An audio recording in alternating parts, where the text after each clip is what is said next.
Good morning, Mr. President. Now, Barack, you and your buddies, the Democrats, your colleagues, are putting up a big fuss over this Homeland Security funding.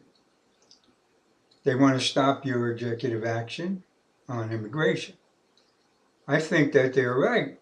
I think the Republicans have the right answer here.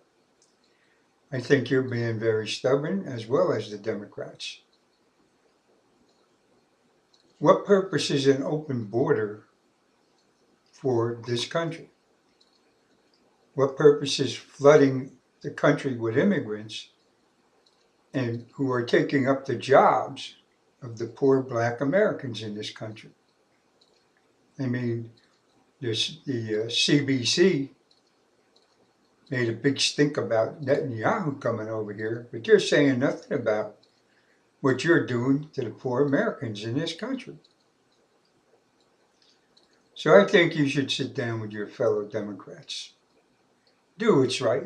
Do what's right for the country. Sign off or get rid of the executive action on immigration. Start enforcing the laws that were on the books originally.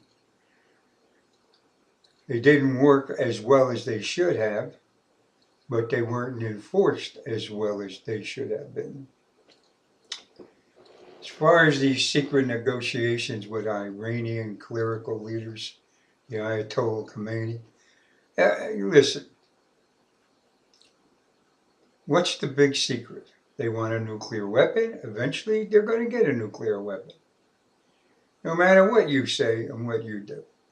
Unless you keep the sanctions on them that will prevent them from getting a nuclear weapon.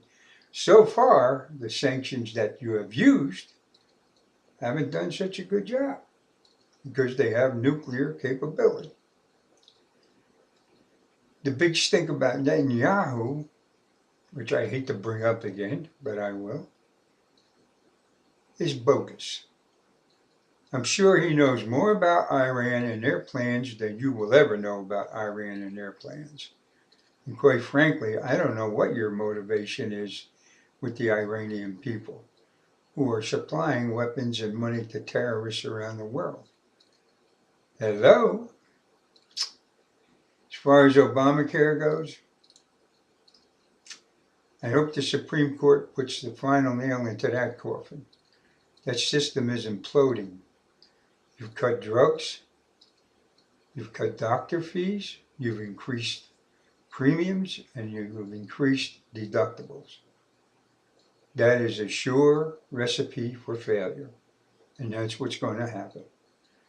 So I think instead of trying to make America a part-time workforce, you should look at Obamacare and say, hey, maybe we made a mistake. Maybe we can do something about it. Talk to Valerie about it. Maybe she has some ideas that will help you. I'm sure she doesn't, but it's worth a try. Listen, you have a great day, a nice Valentine's Day. Give your wife a big hug and a kiss, and your girls. God bless you and your family, and God bless America.